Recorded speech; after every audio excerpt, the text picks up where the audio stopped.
Assalamualaikum warahmatullahi wabarakatuh. Waalaikumsalam warahmatullahi wabarakatuh.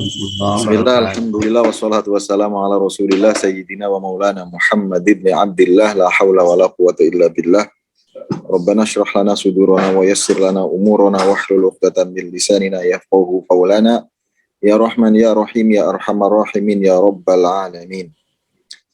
Teman-teman sekalian yang saya hormati, ini bukan review atau bukan tanya jawab, ini kita benar-benar ini saja sama-sama berusaha menunaikan tugas pimpinan, tugas dari yayasan yang mengeluarkan kebijakan bahwa semua kita itu berarti termasuk saya ya, bahwa kita dan semua orang Daku itu harus mengikuti asesmen. Tujuannya bukan apa-apa, jauh dari kata kita underestimate kepada teman-teman, bukan itu. Tujuannya adalah kita ingin memberi teladan kepada santri, kepada tim kita, bahwa kita semua itu di Darul Quran harus berproses, harus dan terus berproses, belajar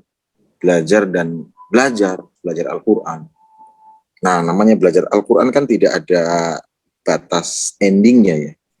Kalau misalnya kita sudah belajar materi A, ada materi lain. Ada materi kita sudah paham, sudah hafal, ada setelah hafal. Setelah hafal pun ada ini, belajar ini, ada seterusnya. Dan itu tidak akan pernah selesai. Oleh karena itu, spirit yang ingin dibangun oleh pimpinan melalui surat keputusan yang mewajibkan kita semua untuk mengikuti asesmen itu, tadi kita harus sama-sama berproses dalam terus-menerus mendalami Al-Quran. Ini yang harus kita ya, saya juga artinya harus kita sama-sama pahami dari kebijakan yang ada itu. Adapun kemudian asesmen itu hanya instrumen, hanya cara yang dipilih oleh lembaga dalam memastikan hal yang pertama tadi. Iya, jadi pertama kita diminta untuk terus-menerus belajar, jangan berhenti. Kedua, bagaimana caranya agar lembaga bisa memastikan semua entitas di dalamnya berproses belajar, adanya asesmen. Jadi itu hanya wasilah min wasaili mudawamati ta'allumi Al-Quran. Hanya itu sebenarnya asesmen untuk menjadi instrumen ya, menjadi perangkat agar spirit di awal tadi bisa terimplementasikan. Nah, ketika kita bicara asesmen, maka mungkin ini kan sesi terakhir ya. Sesi terakhir ini kita ingin lebih kepada bagaimana proses asesmen itu kita langsungkan nantinya dalam kaitannya dengan materi-materi yang sudah didahulukan. Mengenai materi itu kan kita sedari awal sudah gembar-gemborkan, sudah gembar-gembor pula kan ya. Hanya ada semua totalnya itu ada 7 materi. Ada 7 materi. Memang ada sedikit beda antara yang tahsin dan tahfidz. Kalau tahsin tentu saja tidak ada ujian atau bahkan tidak ada syarat hafalannya. Tidak ada itu. Nah, kalau tahfidz, karena namanya tahfidz, maka ada ujian hafalannya. Dan itu pun sangat sederhana. Nah, kita akan urai materi-materi yang diujikan di dalam asesmen. Pertama, untuk materi, kita kan ada 6 ya, ada 6. Tahsin itu ada 3 level, tahfidz juga ada 3 level. Jadi semuanya ada 6 level. Tahsin di level pertama atau kita sebut sebagai tahsin mubtadi, tahsin pemula, yang diujikan adalah hanya 3 hal. Yang pertama, praktek makhorijul huruf. Yang kedua, praktek sifatul huruf. Dan yang ketiga adalah ahkamun nunis sakinati wal mim sakinah gitu. Makhorijul huruf, sifatul huruf, dan ahkamun nunis sakinah dan mim sakinah. Itu di mana? di level tahsin pertama. Di tahsin kedua itu materinya hanya dua, ahkamul mad dan ahkamur ra. Adapun yang ketiga nanti hanya dua juga, al-waqfu wal ibtida dan gharaibul qiraah, plus praktek membaca Al-Quran secara tartil, baik itu tahqiq, tadwir maupun hadr, begitu. Itu di tahsin. Nah, di tahfidz itu ada 6 materi. Semua level yang tadi tahfidz kan ada 3, itu ada masing-masing ada 6 materi. Materinya apa? Makhorijul huruf, sifatul huruf, kemudian ahkamur ra, ahkamul mad, al-waqfu wal ibtida, dan gharaibul qiraah. Apa bedanya antara tahfidz satu dan tahfidz lainnya? Bedanya hanya hafalannya. Tahfidz di level 1 itu 10 juz, tahfidz di level 2 20 juz, tahfidz di level 3 30 juz. Nah, materi yang sudah 5 kali pertemuan itu diberikan, itu sudah mencakup semua materi-materi untuk semua level tadi itu. Makanya dulu, nah sesi ini, itu kita akan sejenak saja mereview materi. Nah, karena review nanti kita, biasanya kalau kita daurah dengan calon-calon ASESI, karena mereka sudah memegang buku modul itu, kami akan tanya, dari daftar materi yang akan diujikan itu, kan di buku itu ada daftar materi yang akan diujikan. Materi apa saja yang masih perlu kita diskusikan lagi. Kalau sudah tidak ada, kelar urusan. Tinggal nanti kita simulasi. Kalau masih ada, kayaknya kita perlu diskusi sebentar tentang ahkamur ra, tentang al-waqfu wal ibtida. Oke, kita diskusi di situ. Biar tidak usah mengulang, karena ini kan sudah. Karena ini 6 materi keseluruhan itu, bahkan 7 materi itu sudah di-deliver, sudah disampaikan kepada teman-teman semua. Oleh karena itu, sebenarnya itu. Jadi kalau review biasanya kita pakai pola seperti itu. Dari 7 materi itu, materi apakah ada materi yang perlu kita obrolkan lagi? Kalau tidak ada, selesai, kita langsung insya Allah simulasi misalnya gitu. Kalau misalnya kayaknya kita masih perlu diskusikan perihal al-waqfu wal ibtida misalnya gitu ya. Ya kita coba nanti diskusikan bareng-bareng lagi. Begitu.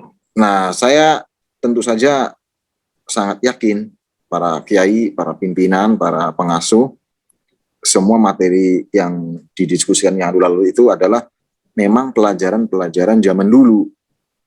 Pelajaran zaman kita masih di madrasah dinia atau di pesantren setidak-tidaknya. Nah, makhorijul huruf. Nah, sebagai gambaran, jadi nanti itu kira-kira seperti ini asesmen itu. Ini kita sudah tidak ada ya materi yang kita diskusikan.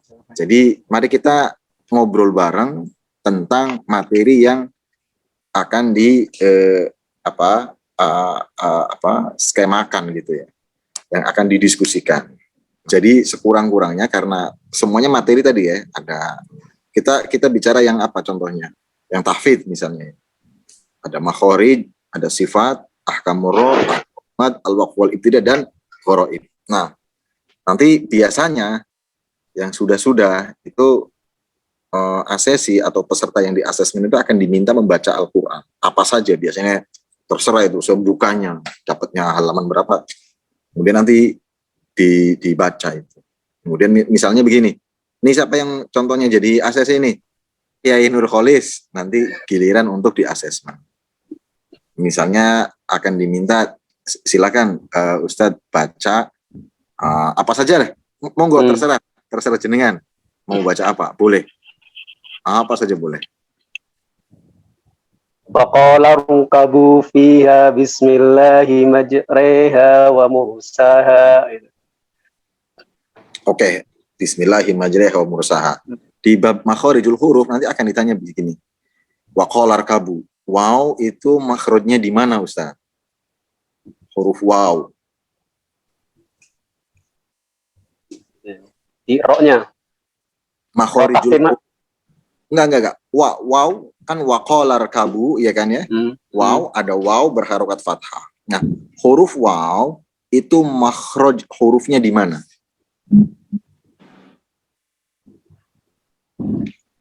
Nah, nanti kira-kira seperti itu. Kemudian waqala rkabu qaf.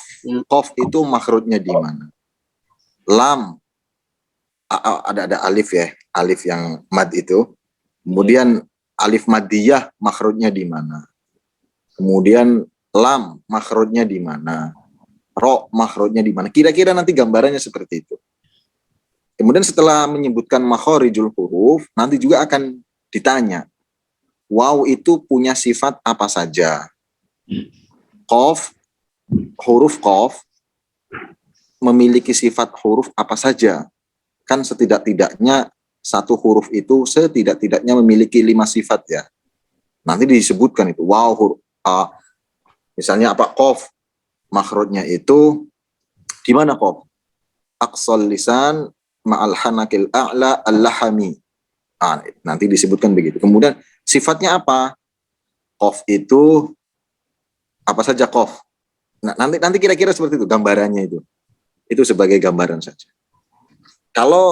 Kadang kalau misalnya ada juga asesor yang menguji seperti itu. Ada juga yang langsung minta coba jelaskan makharijul huruf. Makharijul huruf itu ada berapa dan hurufnya di setiap bagian itu apa saja hurufnya. Misalnya makharijul huruf itu ada 5. Pertama al-jauf, al-halaq, al-lisan, al-syafatain, al-khayshum. Al-jauf, alif, wawu, ya, al-maddiyah. Kemudian al-halaq, ada aqsal halqi, hurufnya hamzah dan ha. Wasatul halqi, hurufnya ha dan ain. Kemudian adnal halqi, hurufnya ghain dan kho. Kemudian al-lisan, nanti dijelaskan, nanti diminta untuk menjelaskan seperti itu. Hanya seperti itu. Jadi itu hal yang insya Allah sudah sangat biasa begitu. Nah, itu makharijul huruf. Kemudian nanti bab berikutnya diminta baca ayat lain biasanya. Kalau mau ganti materi biar ada ngajinya, itu silakan buka baca lagi surat apa misalnya, nanti baru ditanyai mengenai bab sifatul huruf. Misalnya coba jelaskan sifatul huruf. Sifat huruf ada berapa? Dia ada yang mutadhadah, ada yang ghairu mutadhadah. Yang mutadhadah misalnya ini lawannya ini lawannya ini lawannya ini, dan lain sebagainya. Itu nanti dijelaskan semua itu. Setelah itu setelah selesai makharij sifat, nanti bergeser ke ahkamur ro. Kalau tahsin ada ahkamun nun sakinah ya, dan ahkam mim sakinah. Kemudian kalau yang tahfidz tadi langsung ahkamur ro. Hukum bacaan ro itu ada 3. Nanti kita jelaskan. Nanti karena kita nanti diminta menjelaskan ahkamur ro oleh asesor. Coba jelaskan ahkamur ro. Ahkamur ro bisa tarkik atau muroqqoh, bisa mufakhomah, bisa jawazul wajhain. Bisa keduanya. Nah, tafkhim itu, ro dibaca tafkhim itu ketika dalam keadaan apa saja, nanti ditanya seperti itu. Ro dibaca tafkhim itu dalam 8 keadaan. 8 keadaan ro yang dibaca tafkhim. Misalnya, ro berharokat fathah, ro berharokat dhamma, ro sukun sebelumnya fathah, ro sukun sebelumnya dhamma, ro disukunkan karena waqaf sebelumnya sukun sebelumnya fathah, ro disukunkan sebelumnya sukun sebelumnya dhamma. Nah, itu nanti kita akan diminta untuk menjelaskan itu. Itu berarti ada 3, sudah 3. Kemudian 3 lagi, ahkamul mad. Biasanya lagi kayak diulangi, diminta membaca bagian mana saja terserah. Kemudian akan ditanya terkait dengan materi yang relevan, yang ada kaitannya. Misalnya mad ada berapa, misalnya tobi'i, far'i, kemudian mad macam-macam mad, kemudian contoh-contohnya, kemudian mad banyak lah pokoknya begitu ya, yang kita tahu begitu, yang kita sudah maklum itu. Setelah ahkamul mad al-waqfu wal ibtida. Nah, kalau di al-waqf wal ibtida itu hanya ditanya mengenai 3 hal. Wakaf, pembagian wakaf terkait dengan apa? Ikhtibari, iltirori, intidori, dan ikhtiari. Itu satu. Yang kedua, itu kita nanti akan diminta menjelaskan itu dan mencontohkannya. Kemudian setelah itu al-waqf wal ibtida dilihat dari wakaf, tam, kafi, hasan, dan qobir. Di bagian ini juga kita akan diminta menjelaskan dan memberikan contohnya. Dan yang terakhir adalah tata cara membaca wakaf. Yang ada 3 itu, yang ada iskan, ismam, dan raum. Nah, nanti itu juga akan diminta menjelaskan. Misalnya, wakaf iskan itu seperti apa? Contohnya seperti apa? Wakaf ismam itu maksudnya apa? Syarat ketentuannya bagaimana? Dan mempraktekannya seperti apa? Demikian juga dengan wakaf raum. Lalu setelah al-waqf wal ibtida, gharaibul qiraah. Gharaibul qiraah yang kita ujikan ada beberapa hal. Yang pertama itu misalnya apa? Imalah, ismam, saktah, tashil, kemudian yang ana, yang alifus sab'a, kemudian ha'udzillah, wa yakhlud fihi muhana, adzununa, salasila, kemudian qawariro, dan yang umum lah itu biasa. Nah, setelah itu sudah ditanyakan, sudah selesai. Urusan selesai di situ. Nah, biasanya seperti itu. Nah, untuk yang kalau teman-teman nanti mengambil skema apa tahfidz, kami berharap bisa didorong untuk tahfidz mahir. Yang diujikan berarti 30 juz. Nah, itu materi tajwidnya. Nanti baru setelah ini kita akan geser berbicara tentang ujian tahfidznya. Kalau dari tadi kan kita baru bicara tentang materi tajwidnya, tajwid teoritis dan praktis. Itu gambaran pelaksanaan asesmen. Kemudian mengenai ujian tahfidznya seperti apa? Kalau yang mengikuti skema tahfidz mubtadi, artinya yang diuji itu adalah juz 1 sampai 10, harus berurutan yang juz 1 sampai 10, maka yang ujiannya itu hanya biasa sekali, kayak MHQ, hanya diminta istimrorul ayah. Dan ujian yang 10 juz itu hanya ada 5 soal. Soal pertama kan 10 juz, hafalannya soalnya hanya 5.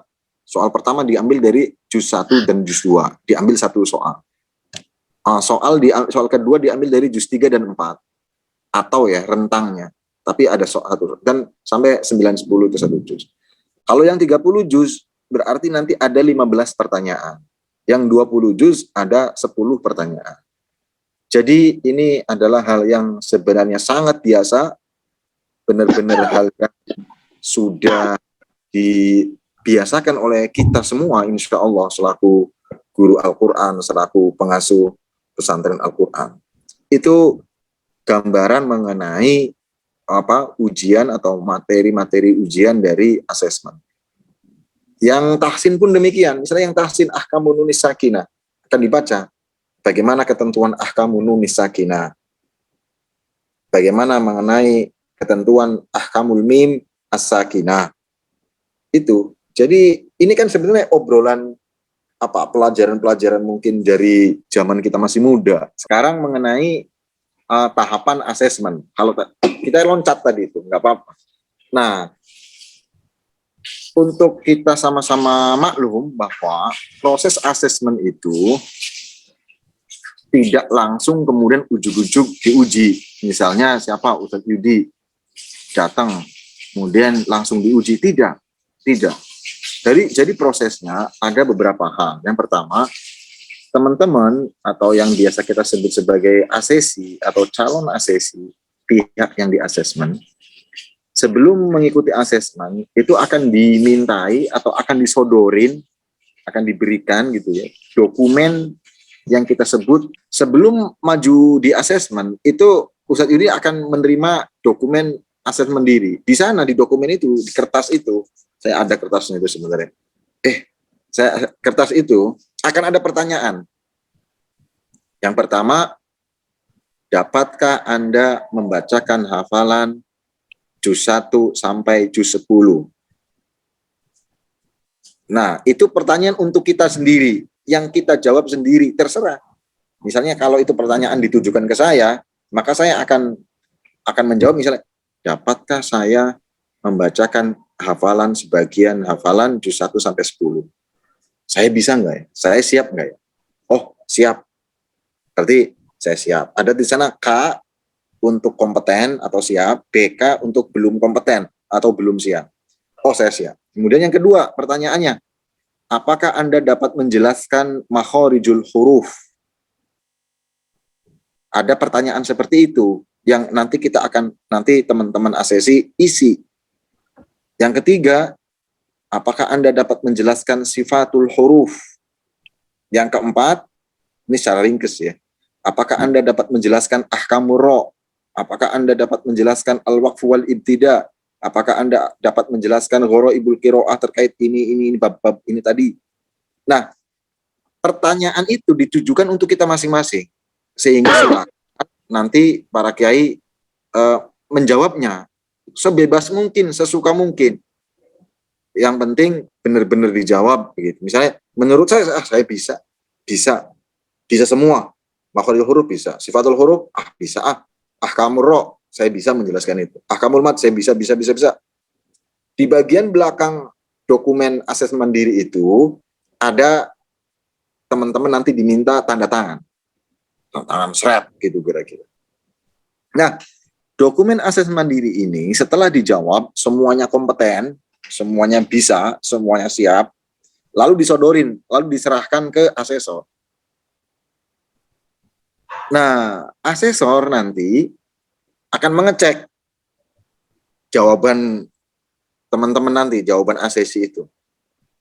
Oh, ini bisa menjelaskan makhorijul huruf, siap menjelaskan sifatul huruf, sifat menjelaskan ahkamun nuni sakinah, siap menjelaskan ahkamur ro, siap menjelaskan ahkamul mad, dan lain sebagainya tadi. Jika asesi menjawab atau memberikan jawaban atas pertanyaan di lembar asesmen diri itu menjawabnya kompeten, siap, bisa, maka asesmen bisa dilakukan. Asesmen bisa dilanjutkan. Tapi kalau sampai ada satu saja pertanyaan di asesmen mandiri itu, misalnya satu saja misalnya dari 10 materi, ini bisa, 9 bisa, tapi satu tidak bisa atau belum bisa, maka asesmen tidak bisa dilakukan. Kenapa seperti itu? Karena memang sebenarnya asesmen itu dilakukan bukan untuk menguji. Asesmen dilakukan bukan untuk menguji, tetapi untuk mengonfirmasi apakah pernyataan asesi pada dokumen asesmen mandiri itu dapat dibuktikan atau belum dapat dibuktikan. Jadi secara filosofis, misalnya begini, Ustadz Yudi, ini saya mohon izin Ustadz Yudi untuk menjadi contoh ya. Ustadz Yudi menyatakan, saya bisa menjelaskan makhorijul huruf, saya bisa menjelaskan sifatul huruf, saya bisa menjelaskan ahkamur ro, saya bisa menjelaskan ahkamul mad, saya bisa menjelaskan al-waqf wal ibtida, saya bisa menjelaskan gharaibul qiraah. Ini kan pernyataan dari Ustadz Yudi sendiri, diisi oleh beliau sendiri, ditandatangani oleh beliau sendiri. Kayak semacam deklarasi. Saya menyatakan bisa terkait materi A, B, C, D, F, G. Nah, dokumen ini nanti disodorkan ke asesor. Makanya kemudian tugas asesor itu hanya satu. Tugas asesor itu hanya satu. Bukan menguji, sekali lagi bukan menguji. Apa? Mencari bukti kebenaran dari pernyataan di dokumen asesmen diri tadi.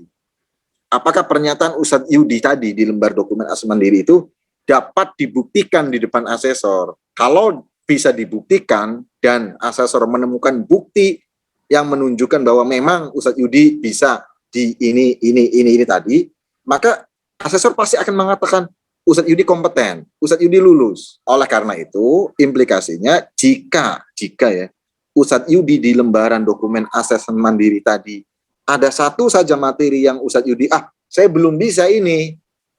Misalnya tentang al-waqf wal ibtida, kayaknya saya masih ragu. Jadi saya belum kompeten menurut Ustadz Yudi misalnya. Maka asesor tidak boleh paksa untuk dilakukannya asesmen. Untuk apa asesmen? Ustadz Yudi sendiri sudah menyatakan belum bisa, belum siap. Jadi ini sangat fair. Dan kita sampaikan, kerja yang dilakukan oleh asesor itu terarah. Asesor tidak boleh bertanya selain dari apa yang ada di materi itu. Jadi kalau misalnya nanti ada asesor yang kemudian ngajak ngobrol ngalor ngidul, nanya macam-macam yang nggak ada kaitannya, itu harus di kartu kuning itu. Asesornya itu. Berarti dia belum kompeten menjadi asesor itu. Jadi asesor itu tugasnya satu, mencari bukti yang bisa mengonfirmasi kebenaran pernyataan Ustadz Yudi di lembar asesmen mandiri. Itu saya kira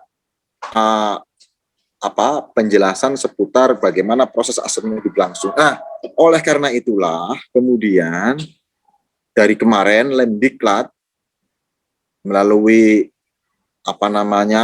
komandannya Kiai Yudi Fakhrudin menyelenggarakan daurah pra-asesmen. Tujuannya untuk apa? Sama sekali bukan untuk mengajari. Bukan untuk mengajari, wong kita tahu teman-teman sudah pada tabahur di dalam hal itu, sudah nyegoro gitu. Tujuannya adalah untuk menyegarkan kembali saja materi-materi pelajaran zaman muda. Karena kita kan sudah beranjak dari muda ya, menuju tua begitu ya Ustaz Yudi. Harapannya apa? Materi-materi yang nanti akan diujikan di dalam asesmen itu menjadi hangat kembali dan kita lebih prepare, lebih siap untuk mengikuti asesmen tadi. Ini saya kira sekurang-kurangnya perihal asesmen, sehingga asesmen sekali lagi bukanlah kegiatan menguji, walaupun namanya kadang ada itu biar gampang saja, biar santri gampang paham, ujian gitu, ujian asesmen, terserah saja. Yang penting jadi secara filosofi asesmen bukan menguji, tetapi kegiatan mencari, mengonfirmasi apakah hal-hal terkait yang disyaratkan di dalam skema sertifikasi itu telah dipenuhi, telah dapat dibuktikan secara meyakinkan oleh ASESI di hadapan asesor. Assalamualaikum warahmatullahi wabarakatuh. Waalaikumsalam warahmatullahi wabarakatuh. Ya, silakan. Baik, satu aja Ustadz Bisri terkait tentang asesmen, yaitu kriteria asesi dianggap lulus gitu. Artinya misalnya tadi katakanlah ada 7 materi, 6 materi begitu ya, ada makharijul huruf, sifatul huruf dan lain sebagainya begitu. Tadi kan dikatakan kalau misalnya asesor tidak wajib menanyakan terkait tentang hal yang belum dimampu oleh asesi atau yang diuji. Nah, misalnya begini, ada dari 10 pertanyaan, berapakah pertanyaan yang bisa dikategorikan asesi itu lulus gitu, Ustadz Bisri? Misalnya katakanlah 6 begitu, maka dia misalnya menjawab 6 dan di dalam lembar sebelum mulai diuji dia juga menyatakan kemampuannya 6. Apakah itu sudah bisa dianggap lulus ataukah misalnya jadi standar minimal kelulusan, kurang lebih begitu. Ustadz Bisri, syukron, jazakallah. Assalamualaikum. Waalaikumsalam warahmatullahi wabarakatuh. Terima kasih. Ya, silakan Ustaz. Oke, kita langsung respon saja nanti biar teman-teman juga di ini. Yang pertama, bahwa tadi yang kita sampaikan adalah asesor tidak boleh menanyakan hal-hal di luar materi ujian. Jadi materi ujiannya kan misalnya tafid mubtadi, tadi kan ada 6. Ya sudah, dia tidak boleh mengejar di luar itu. Misalnya kemudian merembet ke masalah qiraat, itu tidak dibolehkan. Asesor menanyakan hal di luar skema atau standar yang disyaratkan. Sebenarnya memang idealnya teman-teman ini sambil pegang bukunya Ustadz Yudi tadi itu, modul itu. Itu yang pertama. Jadi yang kita maksud, asesor tidak boleh menanyakan hal-hal di luar materi uji, yang kemudian sampai kemana-mana, sampai melebar. Yang kedua, apa syaratnya seorang asesi kemudian direkomendasikan oleh asesor lulus atau dinyatakan kompeten? Syaratnya satu, menjawab semua pertanyaan dengan benar. Saya ulangi, menjawab semua ya. All must be 100%. Harus 100% benar. Sehingga kalau misalnya tadi ada materinya ada 6, makharijul huruf, sifatul huruf, ahkamur ra, ahkamul mad, al-waqf wal ibtida' dan gharaibul qiraah, maka ke-6-6-nya materi itu, kenapa saya begini? Ke-6-6-nya materi itu harus dijawab secara benar. Itu.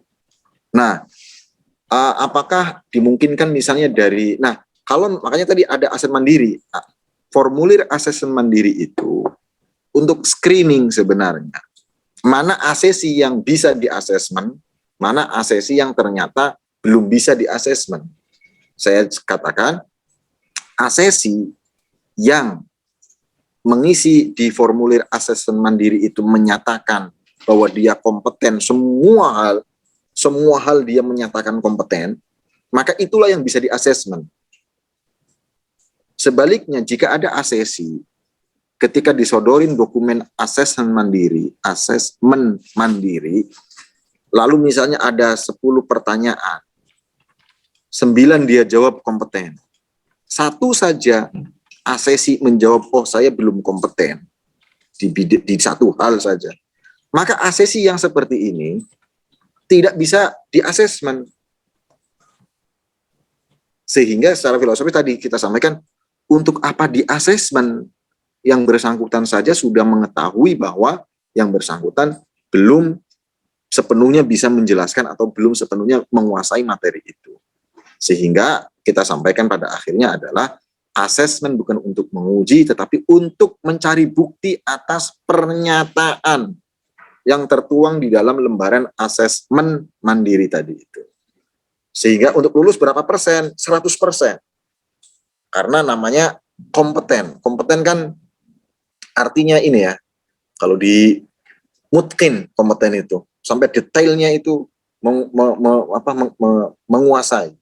Atau precision, kalau di dalam kamus Hanswer itu.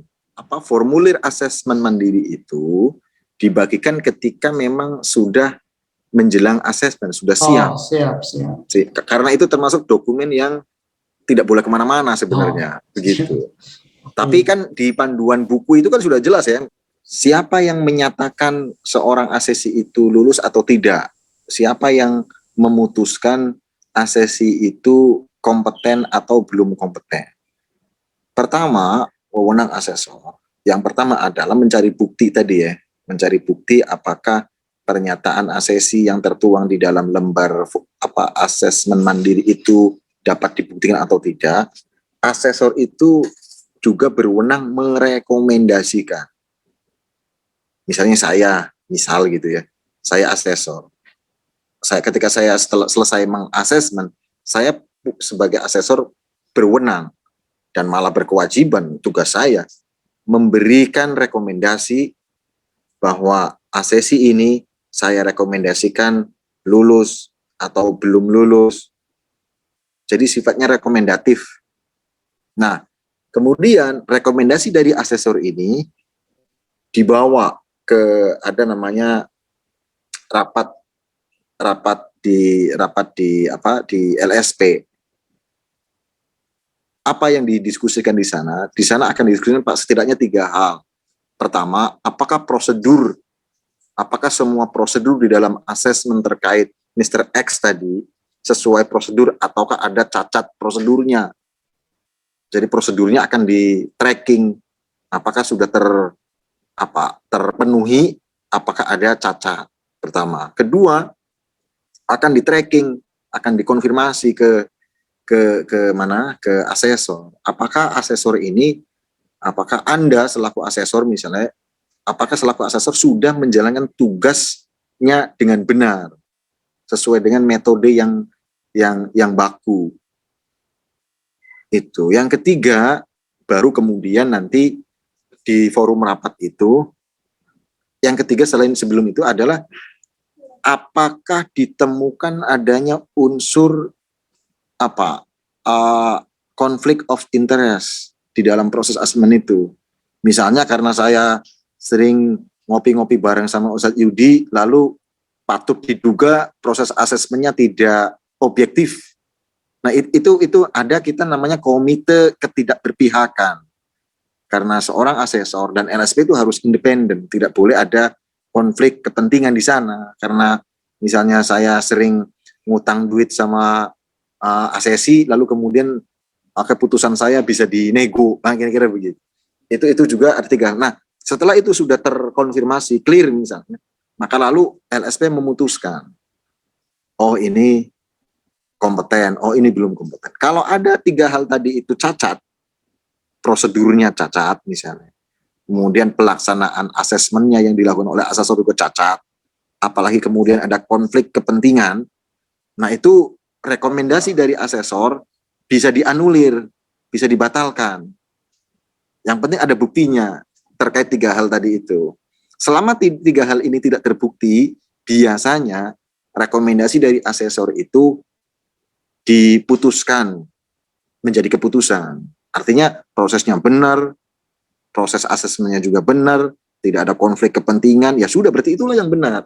Tapi kalau 3 hal ini ada sesuatu, biasanya berkemungkinan dianulir begitu. Apakah pernah di LSP kita Pak begitu?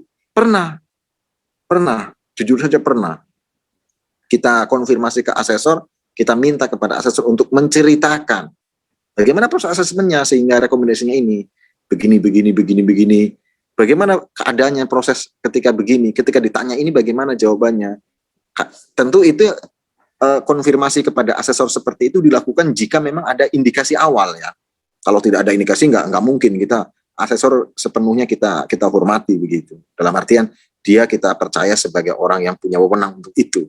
Tapi selama 3 hal ini tadi tidak terbukti, biasanya rekomendasi asesor itulah yang jadi dasar. Nanti baru di SK-kan oleh LSP. Yang lulus adalah ini. Yang belum kompeten ini. Itu sekurang-kurangnya. Lalu dari setelah dikatakan lulus, asesor melaporkan ke BNSP bahwa kami ada berita acara, kami menyelenggarakan asesmen pada tanggal ini, di tempat ini, dengan peserta sekian, profilnya ini, yang lulus sekian, yang tidak lulus sekian. Kemudian disusul dengan surat permohonan blanko sertifikat. Kami meminta sertifikat dari mereka kirim, kita cetak, kita mintakan tanda tangan ke Yusuf, kemudian kita share ke yang berhak.